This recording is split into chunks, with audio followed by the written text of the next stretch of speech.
Bíblia, seja ela em livro ou no celular, você pode abrir no capítulo 1 de São Mateus.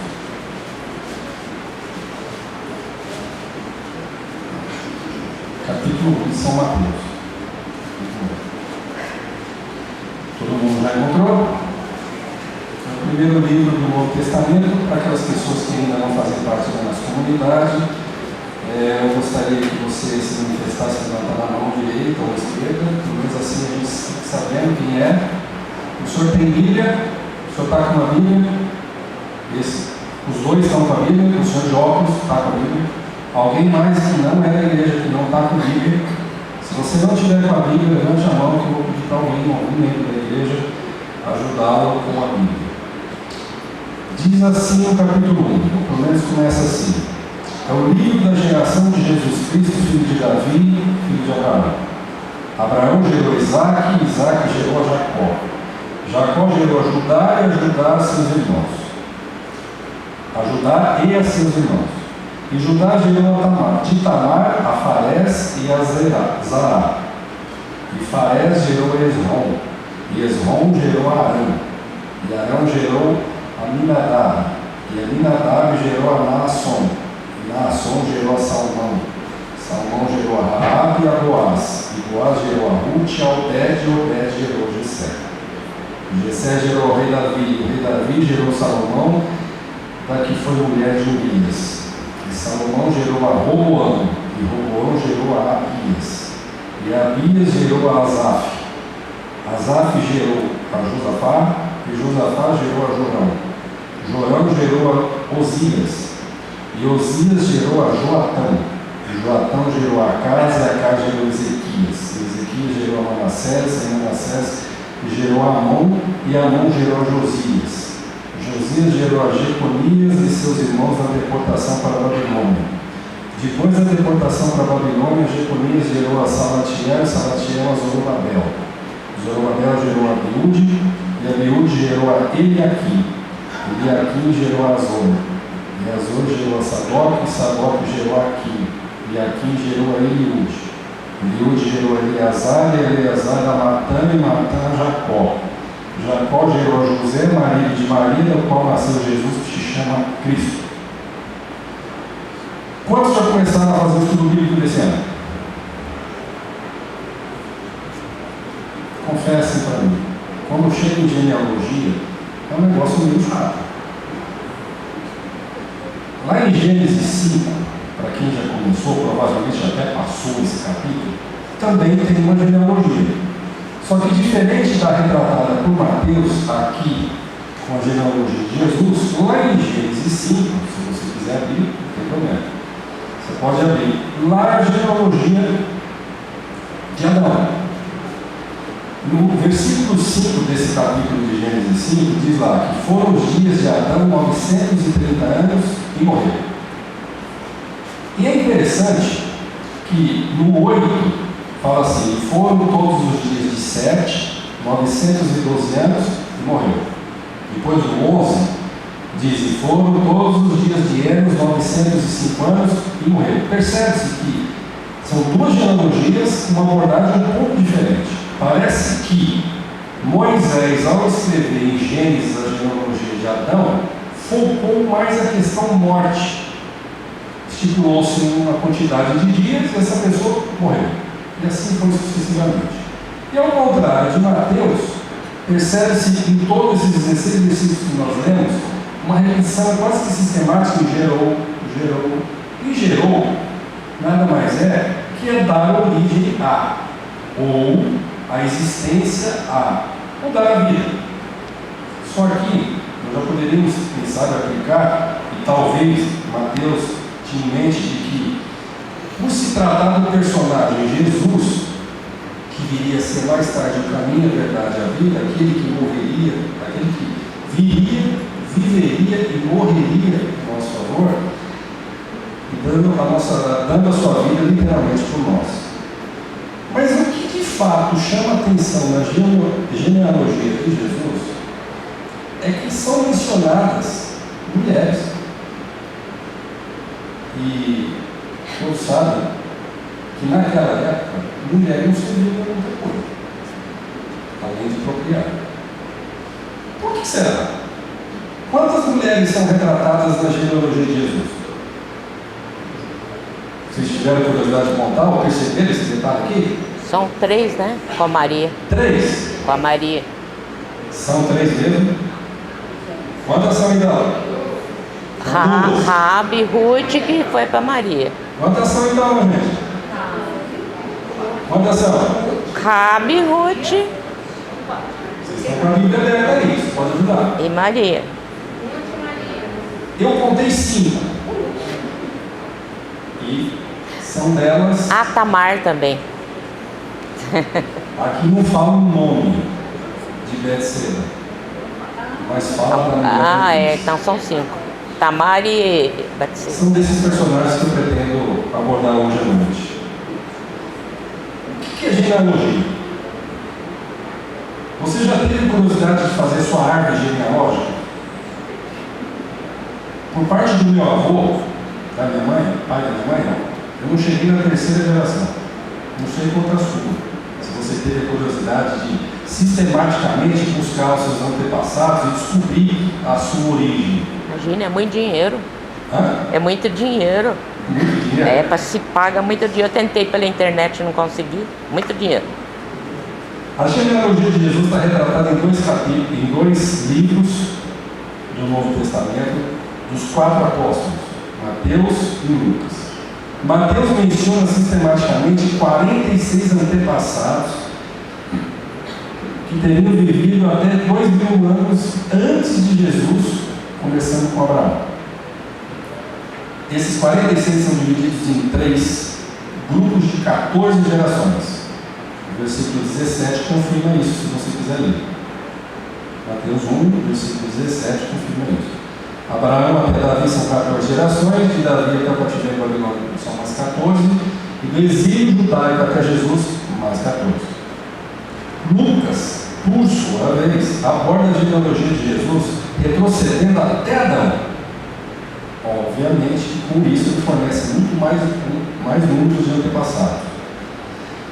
Volto a perguntar, vocês têm ideia do porquê mencionar o nome de 5 mulheres na genealogia? Levando-se em conta que mulher naquela época era simplesmente um objeto na mão dos homens, a palavra dela diante do juiz não tinha praticamente valor nenhum. Legalmente, ela era proibida de praticamente tudo e estava constantemente submetida a todas as punições civis e penais. Por que então mencionar mulheres na genealogia? Que lições ou quais tiramos disso? Ou delas mesmo? Primeira. Quem foi a primeira? Nós lemos aí? Vocês estão prestando atenção? Primeira mulher mencionada na genealogia de Jesus, qual foi? Tamar. Tamar. A história dela está em Gênesis 38, lá para aí. Acompanhe a história comigo. Vamos ver o que a gente pode tirar do exemplo da vida de 5 mulheres. Vocês vão perceber que a genealogia, ela vem relatando alguns nomes que, sinceramente falando, é no mínimo duvidoso. Mas vamos lá. Quem foi Tamar? Gênesis 38. Nora de Judá, filha de Jacó. Versículo 1. E aconteceu no mesmo tempo que Judá desceu diante de seus irmãos e entrou na casa do varão de Adulam, cujo nome era Ira. Judá saiu dos seus e foi para outros. E lá ele viu, no meio dos cananeus, uma mulher chamada Suá. Tomou-a então como mulher. Ela concebeu e teve o primeiro filho, chamava Ir. Versículo 3. O 4. E tornou a conceber e teve outro, chamava Onã. E teve um terceiro, chamava Selá, que está no versículo 5. Segundo a lei do Levirá, que permitia, que assegurava a continuidade de uma família, quando morria o primeiro filho, automaticamente a mulher daquele primeiro era passada para o segundo, e quanto mais filhos homens tivesse na família, sucessivamente. Porque aquela lei entendia-se que era uma forma de assegurar a continuidade de uma família. Pois foi o que aconteceu. Ele morreu. E o que aconteceu com Tamar? Ela foi agora prometida para o segundo filho Onã. E o que aconteceu no verso 8? Então disse Judá a Onã: toma a mulher do teu irmão como mulher, casa-te e suscite então a semente do teu irmão. Onã, porém, soube que essa semente não seria sua. E aconteceu que quando ele deitava-se com a mulher, durante o ato ele não a fecundava, para não dar com isso semente a seu irmão. Versículo 10, estou trocando na linguagem de hoje. E o que fazia era mal aos olhos do Senhor, porque no fundo o que ele queria era ter relações sexuais, não dividir a herança e com isso ficar agraciado com o prazer que era só dele. O que aconteceu com Ana? Faleceu. Agora pense no seguinte: viúva de 2 maridos. Judá prometeu ao seu terceiro filho, então agora criança ainda, está no versículo 11. Então disse Judá a Tamar sua nora: fica-te viúva na casa do teu pai. Ele recomendou, já que não deu certo com 2 dos meus filhos, volta até a casa de seu pai e espera o meu terceiro crescer. Está no versículo 11. Para que porventura não morra também este como seus irmãos. Assim foi Tamar e ficou na casa de seu pai. No fundo, o que Judá tinha em mente era que Tamar era uma azarada, era uma mulher desgraçada, que trazia infortúnio para todo mundo que com ela ficava. E assim ele via Tamar. Mas ela acatou o desejo do sogro e foi até a casa dos pais. É um ponto, de certa forma, tão curioso que chega a ser engraçado, mas é uma tendência meio meus irmãos ainda hoje. Culpar os outros por problemas que às vezes são nossos. E como é difícil analisar de forma imparcial e reconhecer que às vezes somos nós os culpados e não os outros. Bom, a história continua. Ele pediu então que ela voltasse para a casa dos pais. O detalhe é que os anos foram se passando, automaticamente a criança foi crescendo, e o sogro não dava sinal de vida. Isso está no versículo 12. Passaram-se muitos dias,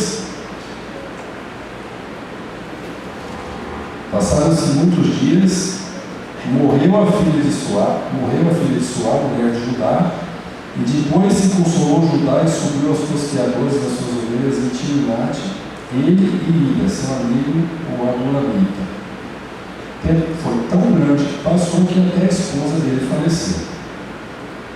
Nesse inteirinho, ele resolveu se deslocar do lugar onde ele estava para o outro. E como a resposta, a manifestação prometida do sogro não vinha, o que Tamar fez? Premeditou. Bom, o sogro está saindo de um lugar para o outro, eu tinha sido prometido, parece que ele está me empurrando com a barriga, então eu vou arrumar um jeito de dar continuidade a essa família, já que eu tenho direito e foi a mim prometido isso. O que ela fez? Passou por uma prostituta. Pegou um véu, isso está no relato bíblico. Versículo 12. Eu já li o versículo 13 e 14, talvez me dê uma ideia para você. Vamos lá. Deram aviso a Tamar que eles se deslocariam de um lugar para o outro. Então, no 14, ela tirou sobre si os vestidos que ela então usava de viúva, cobriu-se com um véu, disfarçou-se e assentou-se à entrada de 2 fontes que estão no caminho de Timnate, que era para onde Judá estava indo. Vendo Judá, 15, aquela mulher, teve-a como prostituta, porque ela estava com o rosto coberto. Dirigiu-se a ela no caminho e disse: vem, peço-te, deixa-me que eu durma contigo. Mas ele não sabia que se tratava da então nora. Aí vem algo muito interessante. O encontro, obviamente, que tinha sido premeditado. O que Tamar fez? negociou com ele. Chegou para ele e falou assim: bom, seu interesse é dormir comigo? O que eu ganho com isso? O que ele prometeu? 17. Ela pergunta no 16: o que você vai dar para mim? 17. Eu te enviarei um cabrito do rebanho. E ela disse: dás-me penhor agora, até que eu envies. Eu queria ter uma garantia naquele momento. O que ele fez no 18? Que penhor então que eu posso dar para você? Ela pediu o que para ele? Um selo. Esse selo provavelmente deve ser aquele que certificava uma carta para mostrar que se tratava do personagem da pessoa. Um selo, um lenço e um cajado. Deu para ela, fez o serviço e foi embora. Acontece que depois desse encontro premeditado, depois da negociação estabelecida, por incrível que possa parecer, esses 3 objetos de posse dela foram o que garantiu a vida dela lá na frente, no final da história. E interessante que no versículo 24, já no final da história, diz assim: e aconteceu que, depois do ocorrido, passaram 3 meses, avisaram ajudar. Aqueles terceiros, sabe aquelas pessoas que parecem que não têm o que fazer, não têm muita emoção na própria vida e procuram na dos outros? Olha, ajudar é o seguinte: sabe a sua nora? Começou a crescer uma barriga diferente. E não é de dar barriga d'água, é uma barriga que parece gravidez. Tamar, tua nora, versículo 24, afirma: adulterou, e eis que está pejada, ou grávida, do adultério, ou seja, o filho seria um bastardo. Então disse Judá, diante daquela informação: tira para fora, para que seja queimada. 25.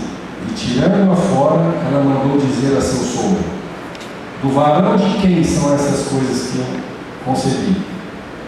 E ela disse mais: conhece, peço-te, de quem é esse selo, e esse lenço, e esse cajado? Primeiras coisas que a gente pode levantar: fofoqueiro é tão antigo quanto prostituta. Cuidado com as notícias que você recebe, e principalmente com aquelas que você passa para os outros. E eu farei uma pergunta para vocês: você justificaria as manobras dessa mulher para conseguir um filho e dar ajudar no progenitor, o herdeiro? São conscientes, hoje, você justificaria a atitude dessa mulher de fazer o que ela fez para dar um filho para o seu sogro? Acho que não. Verso 27: e aconteceu ao tempo de dar à luz que havia gêmeos em seu ventre. Daquele relacionamento nasceram 2 crianças, gêmeos, Pérec e Zerá. Sendo que aquele que dá, aparece na linhagem messiânica, foi Pérec. Naquela época, uma viúva sem filhos teria vários problemas na vida. Ela estaria condenada à mendicância. Tamar lutou pelo seu direito de ter um filho, sobretudo garantindo os direitos do esposo de ter o seu nome preservado através de um descendente. Vou fazer uma outra pergunta: os fins justificam os meios? Não. Antes que alguma sentença seja feita, é bom lembrar que a lei do levirato também previa que, para dar continuidade à linhagem, o próprio pai poderia casar, o próprio pai poderia gerar filho com a sua mãe. Ou seja, então não tinha nada de errado ali. No verso 24, porém, sem saber de nada que estava acontecendo, terceiros vieram e disseram para Judá: tua nora adulterou. E a sentença proferida foi imediata: queime essa vagabunda. Não se deram ao trabalho e não se importaram com a mulher. Mas no momento certo ela reconheceu a hora para mostrar quem e do que se tratava aqui que ela tinha feito. Que história! Primeiro personagem apresentado. Mesmo que a semelhança de Tamar, hoje, joguem a culpa sobre você, difamem o seu nome. Não permita que isso te derrube, mas mantenha seu caráter. É Ele que Deus avaliará quando voltar para te levar para o céu. Segundo personagem. Qual que é a segunda mulher mencionada? Qual? Raabe. Onde está a história de Raabe? Josué 2. Vamos lá, Josué 2.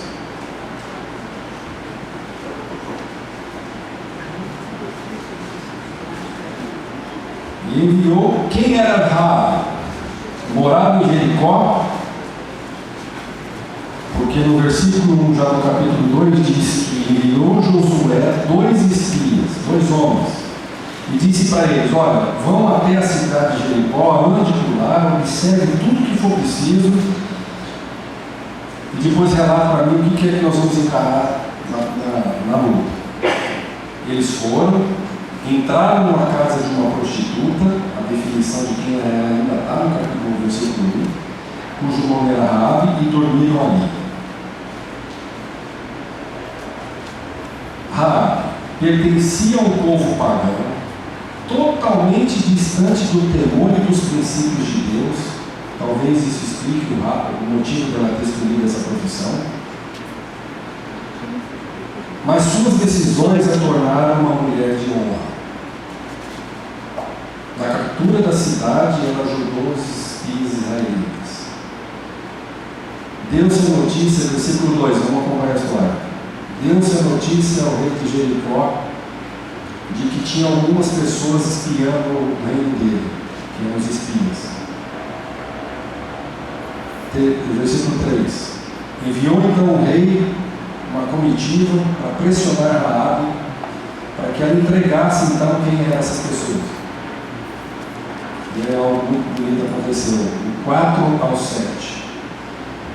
Porém aquela mulher tomou a ambos e os escondeu, e disse: é verdade que vieram homens a mim, para os guardas, porém eu não sabia de onde eles eram.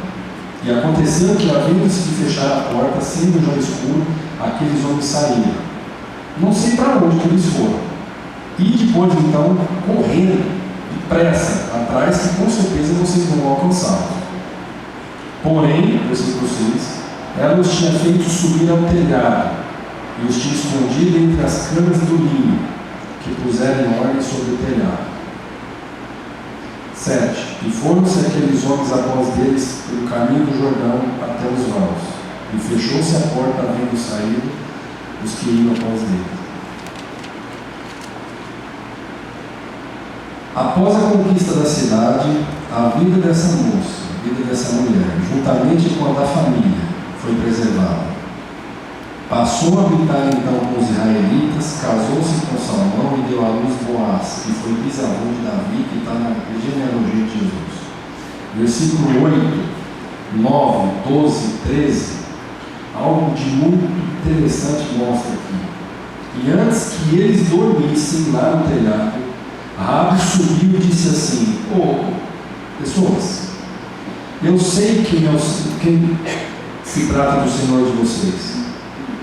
O pavor caiu sobre nós, e que todos os moradores dessa terra estão desmaiados diante de vós, porque nós temos ouvido que o Senhor secou as águas do Mar Vermelho diante de vós, quando saíis do Egito, e o que fizeste aos 2 reis dos amorreus, a Sion e a Og, que estavam além do Jordão, os quais destruístes. Ouvindo isso, desmaiou o nosso coração, e em ninguém mais há ânimo algum, por causa da vossa presença. Porque o Senhor vosso Deus é Deus em cima nos céus e embaixo na terra. Muito me chama a atenção isso. Porque depois de passado muitos anos daquilo que Deus tinha feito com o povo israelita, ainda estava na memória, de maneira fresca, o temor ao Deus verdadeiro. Você tem Deus assim? Estamos na igreja, alguns até nasceram no lar cristão, mas agimos como Raabe. Quando Moisés foi para o deserto e ele recebeu uma manifestação de Deus através de uma sarça ardente, o lugar onde ele estava era o deserto, era empoeirado, era sujo. E o que a sarça, a manifestação de Deus na sarça, recomendou que ele fizesse? Tire as sandálias, porque o lugar onde você está pisando é santo. Outro exemplo que me chama a atenção: lá no Velho Testamento, quando o santuário ele ainda era em forma de tenda, e o povo tinha que carregar aquela tenda, aquele monte de pano e objeto para lá e para cá. Um dia, que era o dia da expiação, me chama muita atenção, porque o povo, eles paravam o que estavam fazendo em volta daquele santuário e eles conseguiam ouvir a metros de distâncias, não sei se quilômetros, mas a metros, não era 10, 15, 10 mil, era muita gente acampada. E eles conseguiam ouvir de longe o símbolo que estava na roupa do sacerdote quando ele entrava no lugar santíssimo. Eu vou fazer a pergunta de novo. Você tem a Deus como os exemplos da Bíblia? Será que quando você está na presença de Deus na igreja, na sua casa, no seu canto de oração, antes de você dormir, será que você age de uma maneira respeitosa, como esses personagens bíblicos agiram quando estavam na frente de Deus? Eu nunca vi sequer um anjo, não sei quanto a vocês, mas o temor do Senhor, ele antecipa ver ou não. Raabe temia Deus, reconhecia Deus, tinha pleno conhecimento desse Deus, porque uma vez esse Deus foi contado para ela o que ele é capaz de fazer. Eu não sei o que você entende por Bíblia, ou quantas vezes você já teve a oportunidade de ler a Bíblia, de ouvir sobre ela, mas será que isso ainda não foi o suficiente para você reconhecer que existe um Deus verdadeiro e Ele quer fazer você uma pessoa diferente? Perguntas interessantes para a gente meditar. O fato, está passando, é que além dela ter sido misericordiosa, esconder os espias, ela também usou de sabedoria para poupar não só a sua vida, como também na sua família. Ela não pensou só em sua salvação diante das decisões mais cruciais da sua vida. Protegeu os seus também.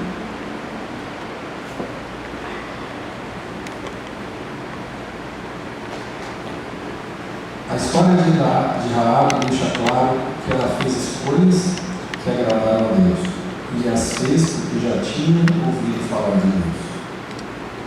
Um amém aos recomeços que nos permitem escolher outros caminhos e novos fins. Você tem consciência disso para a sua vida? Vou ler a frase. Você tem consciência que é capaz hoje já você ter um recomeço? Você ter a chance de escolher outros caminhos que pode te dar um outro fim? Existem maus caminhos com boas intenções e bons caminhos com más intenções. Bom, terceiro personagem, qual é? Ruth.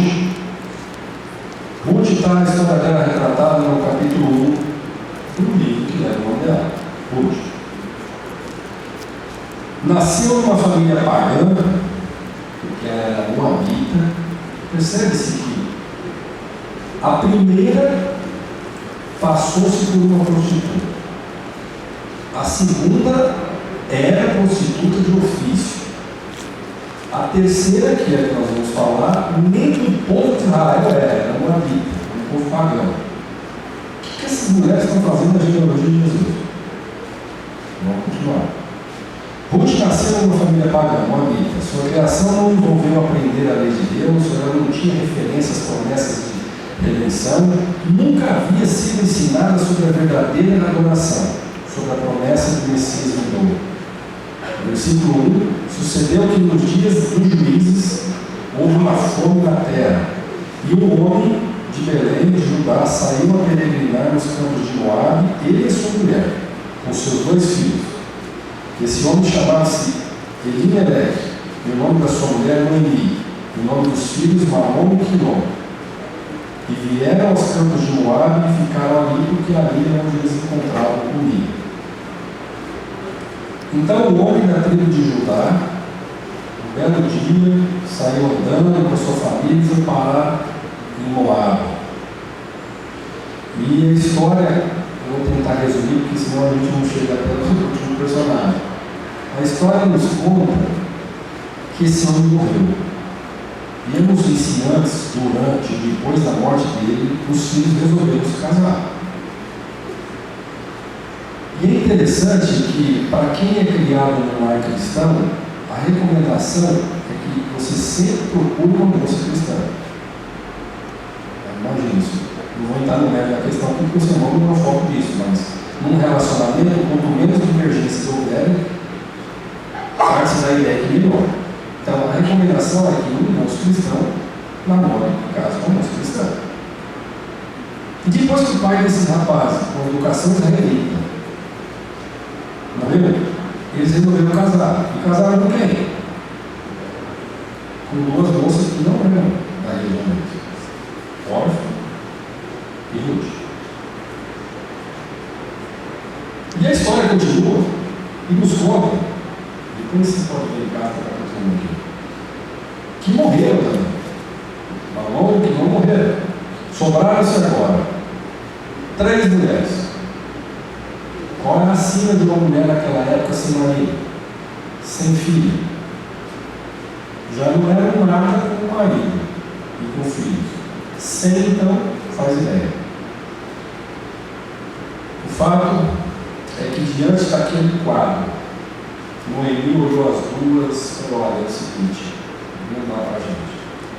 Eu vou voltar para a minha terra, vou procurar minhas terras lá, eu vou tentar seguir minha vida, eu gostaria que vocês seguissem de vocês são jovens, sigam, sejam felizes. E aí vem aquilo que, aquele texto, aquela frase célebre, talvez mais bonita que tem na Bíblia, para alguns. Versículos 16 e 17. Depois da recomendação dada pela sogra, que muitos imputam como fardo, uma das noras disse assim para ela: não, por favor, não insiste para que eu te deixe e me afaste de pé de ti. Porém, no versículo 16: porque aonde quer que tu fores, eu irei. Onde quer que você for dormir, ali também eu dormir. O teu povo é meu povo, o teu Deus é meu Deus. Onde quer que você morra, morrerei eu, e ali também serei sepultado. Faça-me assim o Senhor, e o outro tanto, se outra coisa que não seja a morte me separar de ti. O testemunho daquela família falou bem alto na vida de Ruth. Sem dúvida nenhuma, foi por isso. Ela não tinha conhecimento nenhum de Deus. De repente, uma família vai se instala num lugar onde não tem cristão nenhum. E o testemunho dessa família, no lugar que é mais difícil testemunhar, porque você testemunhar para fora tem o seu significado. Mas já viu aquela frase que diz que casa de ferreiro, espeto de pau, que o santo de casa não faz milagre? Essas frases? Pois no caso de Ruth não foi isso que aconteceu, foi o contrário. O testemunho daquela família foi poderoso e Ruth conheceu e aprendeu sobre Deus, e talvez tenha sido isso, a motivação dela ter declarado essas frases tão bonitas no versículo 16 e 17. Esse pacto com Noemi representava para ela muita coisa, não foi dito da boca para fora. Ela tinha a possibilidade de não se casar nunca mais, porque se ela acompanhasse a sogra, ela estaria voltando para um povo que não era dela, onde os filhos são recomendados a não casarem com outras pessoas, quer dizer, tinha a possibilidade de não casar mais. Ela estava deixando família, amigos, a sua casa, e ainda tinha a possibilidade de não voltar mais para lá. Alguém com coragem para deixar tanto, para abrir mão de tanto, é porque achou algo melhor. Conheceu o Deus que resgata seu povo. Habitar com os hebreus significaria para Ruth uma mudança de fidelidade de coração. Vocês viram a frase? O teu Deus é o meu Deus. A fidelidade que ela tinha em relação a Deus era outro. Ao chegarem em casa, no versículo 19, retrata que as pessoas olhavam quando as duas chegaram. Mas pera, essa que é a Noemi? De repente eles falaram: o que será que é essa que está vindo com ela? No 22, era o princípio da colheita das cevadas. E foi justamente trabalhando numa colheita, arduamente, que ela conheceu ou veio conhecer seu futuro marido Boaz, que era o irmão de Elimelec. Quem não garante agora questões? Quem não garante agora que ela não teve que enfrentar olhares tortos, né? Com frases do tipo: quem é essa mulher? Olha só que oferecida, quem que ela pensa que é? Mal chegou na colheita, já estava se engraçando com o dono da terra.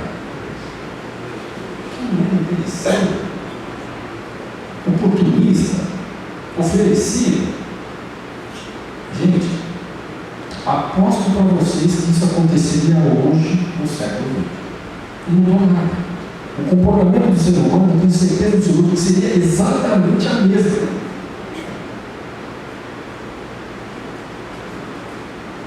Quanto mais leio a Bíblia, mais certo eu fico de uma coisa. Eu quero utilizar Romanos 11:34, que diz assim: quem conhece a mente de Deus? Essa pergunta está em Romanos 11:34. O fato é que a história termina com Ruth fazendo parte do povo de Deus. Lição importantíssima. Você deve sair de hoje com ela. Não importa a sua origem. O importante é a quem você está unido. Deus cuida de nós e dirige os nossos caminhos. Próximo personagem, Betseba. Acho que em 8 minutos dá para terminar. 2 Samuel 11.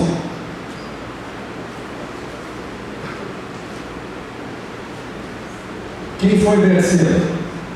Na genealogia não tem resposta. Mulher de Urias. Urias era um soldado e então o rei Davi. Era um guerreiro, né? Verso 1. E aconteceu que, tendo decorrido um ano, no tempo em que os reis saem, enviou Davi a Joabe. Todo mundo já encontrou? 2 Samuel 11. E aos seus servos com ele, a todo Israel, para destruir os filhos de Amon. Só que o rei resolveu ficar. E aí conta-se a história, no versículo 2, aconteceu que então ele em Jerusalém, sem ter acho que muita coisa para fazer, passeando lá pelos terraços do palácio, o que aconteceu? Ele viu a mulher de Urias tomando banho. Aquilo encheu os olhos do rei. Entre vir e consumar o ato, pelo que a Bíblia dá a entender, ele deve ter demorado muito. Agora, o que ele esperava e o que não estava planejado é que ele fosse engravidar a mulher do soldado. Embora o texto bíblico enfatize o pecado de Davi, não podemos deixar passar a conivência de Betseba com os fatos.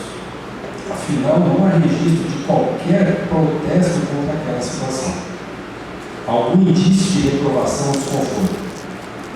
Resumindo, não sei qual ideia você tem do caráter dessa mulher, mas no mínimo você também não arrogaria na genealogia de Cristo. Por tal atitude, Davi foi repreendido por Deus. Capítulo 12, verso 1. Diz lá: o Senhor enviou Natan a Davi, o profeta, para repreendê-lo. E mesmo reconhecendo o seu erro e pedindo perdão, versículos 7, 8 e 9, ele amargou algumas consequências. Primeiro, a criança decorrente daquela relação morreu. Depois que o Urias morreu, que Davi preparou toda a cilada e fez com que ele morresse e aparentemente passasse como bonzinho, ele teve mais 4 filhos com Betseba. Olha que situação, que consequência através de escolhas que nem sempre são tão certas assim. Absalão matou o irmão Aminon porque esse irmão não estuprou a irmã Tamar. Ai, que a filha da sua. É você que vai. Olha que família esquisita. Então, Consequências imagina se vidas, você escolhas não erradas. tem. No capítulo 12 vem a conversa que Natan teve com Deixa eu lembrar. Salomão. Por favor. Essas consequências estão relacionadas diretamente às escolhas que ele fez. Então, em casa, se você quiser completar o seu irmão, procure estudar. Mas os irmãos se perderam. Mas o interessante é que, apesar das escolhas erradas trazerem consequências trágicas, um se salvou. Salomão. A graça do Senhor tornou possível, por meio deles, o nascimento de quem descenderia o Messias. É preciso também salientar e entender que a certeza do perdão de Deus não deve servir como licença para pecar. Romanos 6, 12 e 14. Esse texto eu vou ler numa linguagem diferente aqui. Quer que eu Mas gostaria que você acompanhasse na sua Bíblia. Romanos 6, versículos Vocês 12 que e perderam com a 14. letra. Não, a gente A letra perdeu a do- entrada. Então eu ajudei? Preciso entender que mesmo pedindo perdão a Desculpa, Deus, achei que era eu que tinha que isso não tocar serve errado. de licença para você sair fazendo o que você bem entende. E dentro desse pensamento, Romanos 6, 12 a 14 diz assim: portanto, não permitais que o pecado domine o vosso corpo, forçando-os a obedecer às suas vontades. Tampouco entregais os membros do vosso corpo ao pecado como instrumentos de iniquidade. Antes, consagrai-vos a Deus com quem fostes levantados da morte para a vida, e ofereçai-vos os seus membros do corpo a Ele como instrumentos de justiça. Porquanto o pecado não poderá exercer domínio sobre vós, pois não estáis debaixo da lei, porque ela não vai te acusar mais. Você vai estar debaixo da lei. Meu número do passaporte. A mesma lei que aponta o seu pecado é a mesma que te aponta a necessidade do Salvador. É uma pena que, infelizmente, a gente só foca no pecado, né? Na lei que condena. Mas ela é a mesma que aponta o Salvador. Eu já tenho a mensagem musical. A graça Você vai de falar Deus. depois. Se ela não Último quer, personagem, 3 eu vou minutos. pedir para Ivone cantar. Maria. Quem foi Maria? Você vai falar Mãe de de quê? Jesus. Israelita de Nazaré, Qual que é o tanto em tema? Mateus como em Lucas, ela é descrita como a virgem que concebeu Jesus pela ação do Espírito Santo. Isso aconteceu quando ela estava noiva de José e aguardava o rito do casamento que tornaria então essa união formal. 373 aqui. Foi quando o anjo Gabriel apareceu a ela anunciando que Deus a tinha escolhido para ser mãe do Messias. Aí, então, se 373? casou com José de Belém, onde Jesus nasceu. Vocês pararam para pensar na repercussão da gravidez de Maria no meio onde ela vivia? Agora você Vocês fala. consideraram essa possibilidade? Porque De agora você fala? diz que até José ficou meio De agora é 373. Dois dias. Ah, Vocês estão me ouvindo bem lá? Não. será que ela Eu não estou viu o não estou vestido ouvindo bem. de Vocês terceiro não ano? cantavam lá não. Mulher da cor? Na lição do trimestre passado, para aqueles que são da nossa igreja e acompanham, estudam a lição, diz que até os irmãos de Jesus duvidavam de quem era Jesus. A gente virou retorno ali. Será que é fácil viver sob o estigma de você não ser nada? E talvez pior, você ser algo que não presta? Na história desses 5 personagens, poderíamos ressaltar vários pontos já mencionados agora.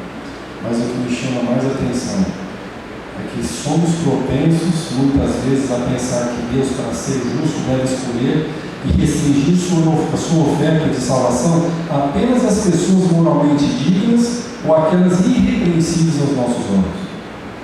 Mas a mensagem bíblica, revelada tanto no Novo quanto no Velho Testamento, é que a oferta de salvação é extensiva a todos os pecadores. A genealogia de Jesus encontra-se mulheres, é verdade, de fato inédito, com caráter duvidoso para alguns, mas sinceras de coração. A galeria dos heróis da fé em Hebreus 11 não é composta por santos que nunca pecaram, mas por pessoas que pela graça divina alcançaram a vitória sobre os seus pecados. Você quer ter seu nome arrolado num livro, como esses personagens tiveram, e ser lembrado como um cristão honrado? Dê ouvidos à voz do Espírito Santo. Não está no contexto, mas a mulher de Pilatos, por ocasião da paixão de Cristo, antes do julgamento de Cristo, na noite anterior, ela teve um sonho. E aí ela chegou numa manhã e disse para Pilatos: marido, não se mete com essa gente, não se mete com essa questão, o homem é justo. O problema é que, absorvido com as questões políticas e das consequências que aquilo poderia trazer, Pilatos falou: mas eu não tenho muito o que fazer. E a mulher dele pergunta para ele assim: você não ouve a verdade? Eu vou fazer a pergunta para você agora, mesmo que ela fez. Você ouve a verdade? Quem falou com ela no sonho aquela noite? Você permite que o Espírito Santo trabalhe no seu coração a ponto de aproveitar uma leitura bíblica, uma lição, um culto, seja lá onde for que a palavra de Deus for aberta, para ouvir a verdade? Você ouve a verdade? Mais uma vez.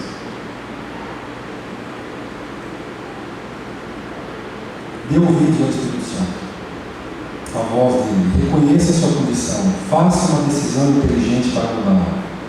Com certeza encontrará então seu nome no livro da vida. Não fomos criados para sermos escravos do pecado. Temos uma opção de escolha. Cristo nos deu essa opção. Escolha Cristo.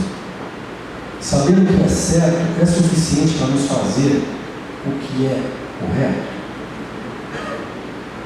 Eu te pergunto: saber o que é certo é suficiente para nos permitir agir de forma correta? Irmãos, é hora de tomar uma atitude. Só conhecimento nos ensina alguma coisa, não é verdade.